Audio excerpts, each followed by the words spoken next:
Olá pessoal, como é João Matos aqui, Conexão Gel número 283, sexta-feira, 26 de abril de 2024.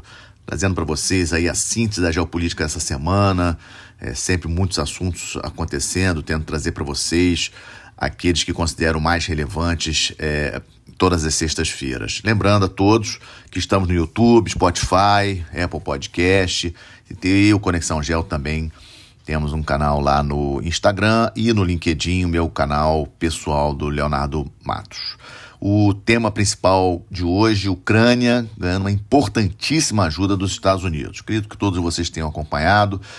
No final de semana passada, a Câmara dos Deputados dos Estados Unidos, que tem a maioria dos republicanos, né? A maioria na Câmara dos Deputados dos Estados Unidos é composta por deputados do Partido Republicano, e esses deputados estavam bloqueando aquela ajuda de 60 bilhões de dólares para a Ucrânia. E essa ajuda, esse pedido já tinha sido feito desde novembro do ano passado e estava sendo aí postergado. Uma ajuda, sem sombra de dúvidas, importantíssima, que vai dar aí digamos assim, um oxigênio para as forças ucranianas. Na terça-feira, o Senado dos Estados Unidos aprovou, e na quarta-feira o presidente Biden ratificou finalmente, assinou. E, de acordo com as informações passadas, o material, inclusive parte do material que vai ser fornecido para a Ucrânia, já está inclusive em território polonês e europeu, o que assim, bastante relevante, ou seja, rapidamente essa ajuda vai chegar à linha de frente. Qual é a situação no momento? A situação no momento segue a Rússia avançando lentamente no leste da Ucrânia, naquela região de Donetsk, aquela região a leste, né, que já quase toda já tomada por tropas russas. A Rússia está investindo ali naquela região e está para conquistar uma cidade daquela região. Lembrando que no dia 9 de maio teremos aí o feriado mais importante da Rússia, que comemora a vitória da Rússia na Segunda Guerra Mundial, e é razoável entender que o presidente Putin quer aí um prêmio, digamos assim, que é um marco para a celebração do dia 9 de maio. Isso também quer dizer que a Rússia não está também sobrando, digamos assim, na guerra, né? Há muitos artigos e muita gente falando de que a Rússia está vencendo a guerra, e aí fica aquela questão: o que é vencer? Qual é a definição de vencer? A Rússia disse que ia aniquilar, né, digamos assim, desnazificar a Ucrânia, coisa que a gente até hoje não dá para entender. O presidente Zelensky continua presidindo a Ucrânia, 80% do território ucraniano ainda está governado pela Ucrânia, e, aliás, falando em tamanho de território, só para vocês terem uma noção do que significa 20% do território da Ucrânia, era como se algum país tivesse invadido o Brasil e tomado toda a região centro-oeste, Mato Grosso do Sul, Goiás, ou seja, 20% do território brasileiro. Então sim muita coisa, é relevante, muito difícil do presidente Zelensky sentar em mesa de negociações nesse momento com o presidente Putin, mas, na minha avaliação, esse dinheiro é para que a Ucrânia segure essa ofensiva russa, né?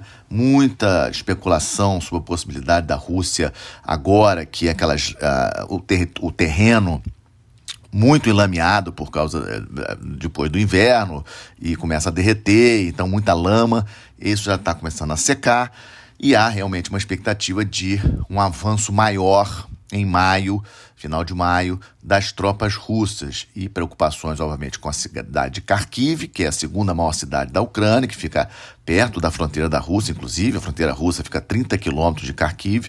Alguns ataques foram realizados essa semana, têm sido realizados quase que diariamente, ataques contra Kharkiv, não apenas contra Kharkiv, contra Odessa também. Aí, novamente, gente especulando sobre a possibilidade de ataque a Odessa e outros lugares. Mas o foco no terreno, no momento, é na região leste, naquela região de Donetsk, como eu já tinha comentado com vocês.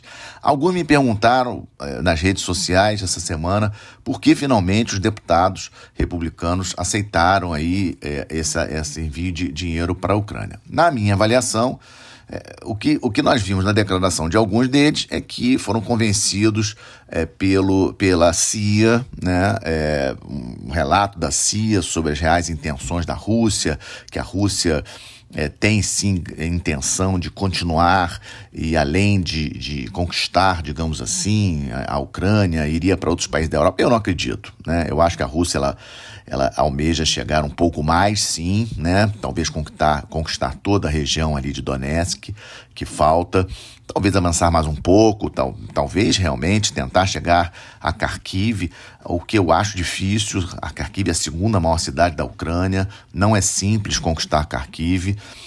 Mas não vejo, não consigo ver a Rússia indo muito além disso, por exemplo, tentando novamente conquistar Kiev, aquilo que ela tentou e falhou no início das operações em 2022. Então, esses novos recursos que estão sendo passados tem o objetivo mais, digamos assim, de melhorar a situação da Ucrânia até para sentar numa mesa de negociações para um cessar-fogo no futuro com a Rússia, porque vai sim frear um pouco esse impulso aí, esse avanço que é a Rússia. E também essa semana o Reino Unido, o Rishi Sunak, primeiro-ministro do Reino Unido, também anunciou um pacote forte para as Forças Armadas do Reino Unido e também de ajuda à Ucrânia, cerca de 600 milhões de dólares, veículos, embarcações, mísseis, etc., para ceder para o governo ucraniano. Então, vamos aguardar, vamos acompanhar. Maior conflito da Segunda Guerra Mundial, dezenas de milhares de mortos, centenas até, né? Os números, obviamente, nem Rússia nem Ucrânia, a gente pode confiar nos números que vêm de lá, mas centenas de milhares de mortos já nesse conflito, centenas de milhares de feridos, maior conflito na Europa desde o fim da Segunda Guerra Mundial. Segundo tema para vocês, Israel volta a priorizar Gaza, especificamente aquela cidade de Rafa, ao sul da faixa de Gaza. Questão lá com o Irã deu uma parada. Só lembrando a vocês que aquele contra-ataque que Israel fez contra o Irã, que o Irã disse que não acertou nada, fotos de satélite dos Estados Unidos, de Israel, mostraram que sim, um importantíssimo radar de defesa aérea do Irã, lá na cidade Isfahan, que é a cidade onde tem vários laboratórios do programa nuclear iraniano. Esse radar foi destruído pelo ataque de Israel na última sexta-feira, que eu comentei no 281 com vocês, no 282 com vocês. Então, importante lembrar que foi um ataque cirúrgico de Israel para mostrar o que eles podem fazer efetivamente, mas, por enquanto, Irã e Israel estão, digamos assim, não acredito que ocorrerão ataques diretos um contra o outro. A prioridade agora, o foco voltou a ser Rafa, voltou a ser faixa de Gaza, e não sabemos exatamente em que momento que Israel vai fazer o movimento para invadir. Há estimativas que existem 4 batalhões do Hamas lá dentro de Rafa. É uma posição forte do Hamas dentro de Rafa, mas existe 1 milhão de palestinos dentro de Rafa, ou seja, todos aqueles palestinos que fugiram das outras cidades de Gaza foram para Rafa, e agora Israel tem que dar um jeito ali de tentar poupar os civis palestinos, retirar esses civis de lá. Não é simples, né? Lembrando que ainda temos reféns com o Hamas. Não temos como precisar o número certo, porque alguns desses reféns já morreram, infelizmente, né? Mas alguns, temos aí talvez cerca de 100 reféns ainda junto com o Hamas, provavelmente em Rafa também. Então, uma operação contra Rafa não é uma operação simples. Também estamos vendo aí a continuação daqueles ataques contra o Hezbollah, lá do Líbano, né? O Hezbollah atacando o norte de Israel atacando o Hezbollah. Isso ainda vai prosseguir dessa forma. Não acredito que o Hezbollah queira confusão com Israel. A situação no Líbano muito ruim, né? A situação no país muito ruim. E acho que vai ficar aquela coisa de troca de ações de um lado como de outro. Um fato interessante que aconteceu essa semana foi a demissão, né, o pedido de demissão do chefe da inteligência militar israelense, né? Por que isso e aí fica a questão, por que o chefe da inteligência militar israelense pediu demissão por conta das falhas ocorridas no 7 de outubro somente agora? Na minha avaliação, não foi por causa do 7 de outubro, foi por causa daquele ataque contra a embaixada iraniana na Síria que acabou desenrolando em todas esse estresse, essa semana mega estressante de ataques de Irã contra Israel e de Israel contra o Irã, que muitos de nós, muitos acompanhando, né, essa situação bastante preocupados. Provavelmente a inteligência militar israelense assessorou mal o governo nesse ataque à embaixada e acabou levando aí ao pedido de demissão do chefe da inteligência militar. Não vai ser só ele que vai pedir demissão. Mais para frente, quando esse conflito acabar, ou pelo menos cessarem as operações, acho que outras cabeças vão rolar no governo do primeiro-ministro Netanyahu, inclusive a dele. Vamos agora para o Estamos de Olho. Visita do secretário Antony Blinken termina hoje lá na China. A visita importantíssima. Já tinha falado com vocês da reunião do secretário de Defesa dos Estados Unidos com o ministro da Defesa da China na semana passada.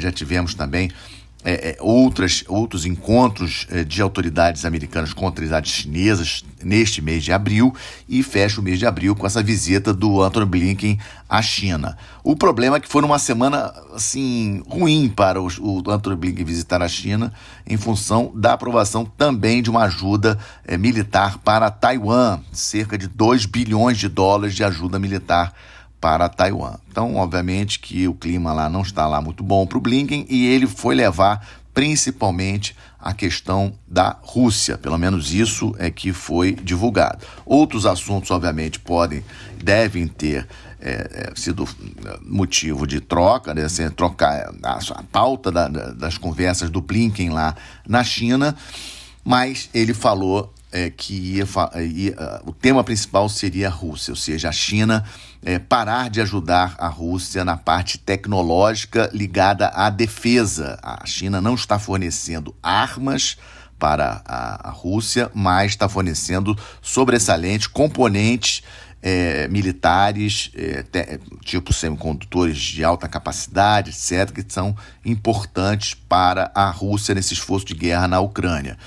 Quem está fornecendo itens militares, já sabemos, Irã e Coreia do Norte. A China, de acordo com tudo que está aí disponível na mídia, está fornecendo apenas itens de alta tecnologia para a Rússia, e o Blinken quer parar com isso. Na verdade, ele provavelmente, são 2 motivos aí. Um é estreitar laços com a China, melhorar as relações bilaterais com a China, principalmente no sentido da China não criar confusão. Temos aí a posse do novo presidente de Taiwan, dia 20 de maio, temos as eleições nos Estados Unidos em novembro, então acho que o presidente Biden ele quer dar uma segurada nessa questão China, priorizar a questão russa, né, Rússia na Ucrânia agora, e a ida do Blinken tem mais esse motivo, de estreitar relações. Só que, obviamente, ele tem que ter a pauta dele, então ele vai falar essa questão aí da China ajudando a Rússia vai dizer que não está ajudando e vai ficar nisso, e vai continuar ajudando, né? Então isso aí não vai mudar nada. E só para não esquecer, essa semana também foi entregue o primeiro carregamento de mísseis supersônicos da Índia para as Filipinas. Veja bem, Índia fornecendo mísseis supersônicos para as Filipinas, e isso aí é um dado importantíssimo, lembrando que a Índia tem a China como seu principal rival geopolítico. Outro item também que estamos de olho, a Argentina querendo ser parceiro global da OTAN. Isso depende da aprovação de todos os membros da OTAN, não sei se o Reino Unido vai deixar. Aqui na América do Sul, somente Colômbia tem esse status. Isso não quer dizer que é ser aliado da OTAN, não é a mesma coisa. Isso aí facilita para efeito de treinamentos, para efeito de compra de armas, mas não especificamente, não tem nada a ver com ser aliado. Teve gente até preocupada, achando que isso poderia ser aí uma possibilidade também, ou seja, a Argentina melhorando a sua posição no mundo, etc. É importante, né? O governo da Argentina, do governo do presidente Milei, segue nessa tomada. Semana passada eu já tinha falado com vocês sobre a visita da comandante do Comando Sul, da general comandante do Comando Sul, mas não sei se essa questão da parceria global da OTAN vai sair efetivamente. Vamos ver se o Reino Unido aprova, lembrando aquela questão das Malvinas, que o Reino Unido chama de Falklands, que ainda é um território ultramarino do Reino Unido, então não sei se a OTAN vai aprovar esse pedido da Argentina se tornar um parceiro global. Estamos também de olho no Haiti. Haiti é aquela situação terrível, com as gangues dominando aí 80% da capital do país, mas tivemos novidades boas essa semana, ou seja, finalmente o conselho lá de gestão do país conseguiu se reunir e finalmente escolher o novo primeiro-ministro, que era o ministro da economia do país e que na prática estava governando o país, já que o primeiro-ministro, Ariel Henry, você deve lembrar, ele em fevereiro ele estava fora do país e não conseguiu voltar no país quando explodiu a questão das gangues, o aeroporto foi tomado pelas gangues e o Ariel Henry, ele acabou se refugiando nos Estados Unidos e aguardando a situação, ainda era o primeiro-ministro até ontem, e ele renunciou ontem, e ontem mesmo o Michel Bouvet, que era o ministro da Economia, assumiu o governo, né, como primeiro-ministro. Vamos aguardar, a situação segue muito caótica lá no Haiti, mas pelo menos tivemos essa melhora no quadro com essa mudança formal do governo. Só para lembrar vocês, os Estados Unidos, desde o ano passado, desde 2023, consideram o Haiti nível de alerta 4, ou seja, não recomendando nenhuma viagem de cidadão americano para lá, mesmo nível de Ucrânia, Coreia do Norte e Rússia, só para vocês terem uma ideia. Também estamos de olho nessa aproximação Turquia e Somália. Isso mesmo, Somália.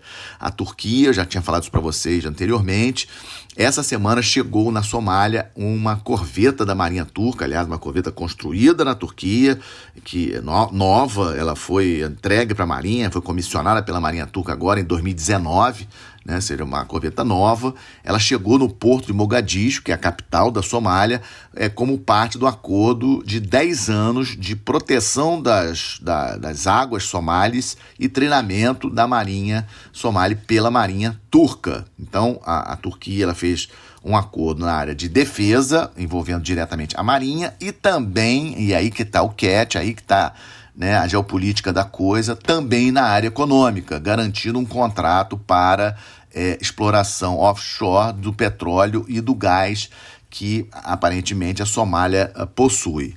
Vejam aí, expressão do poder militar trabalhando em conjunto com a expressão do poder econômico, obviamente coordenado pelo poder político de um país que pensa geopoliticamente. Turquia é um país que pensa geopoliticamente. A Somália fica numa posição estratégica lá no chifre da África, ali tem uma linha de comunicação marítima ali muito importante para o comércio internacional, próximo ali do estreito de Bab el-Mandeb, antes da entrada no Mar Vermelho, ou seja, uma região geograficamente muito importante. A Somália tem petróleo e gás que ainda não foi explorado, a Turquia precisa disso, a Turquia é compradora de petróleo e de gás, ela não tem no seu próprio território o suficiente para o seu consumo, então vamos lá, vamos contribuir aí com a defesa da Somália, com a Marinha Turca ajudando, mas vamos entrar aqui com a parte econômica também. Isso é pensar geopoliticamente. E falando também nessas questões de pensar geopoliticamente, vamos para a boa notícia. Boa notícia de hoje que eu escolhi foi que ontem, 25 de abril, foi celebrado 74 anos da criação da Frota Nacional de Petroleiros, a antiga Fronap, né, que foi criada até antes da Petrobras, e depois a Transpetro, quando foi criada, a Transpetro foi criada em 98, ela incorporou os petroleiros da Fronap, que hoje possui 35 navios e importantíssimo para o comércio do petróleo que o Brasil exporta e que o Brasil importa. O Brasil importa petróleo leve, principalmente da Arábia Saudita, da região ali do Golfo Pérsico, Arábia Saudita, Emirados Árabes Unidos, para poder ser processado em nossas refinarias. O Brasil hoje é o 8º maior produtor de petróleo do planeta, importante. Também temos exportações importantes para a China é o maior comprador do nosso petróleo, e esse petróleo é transportado pelos navios da Transpetro com a bandeira brasileira.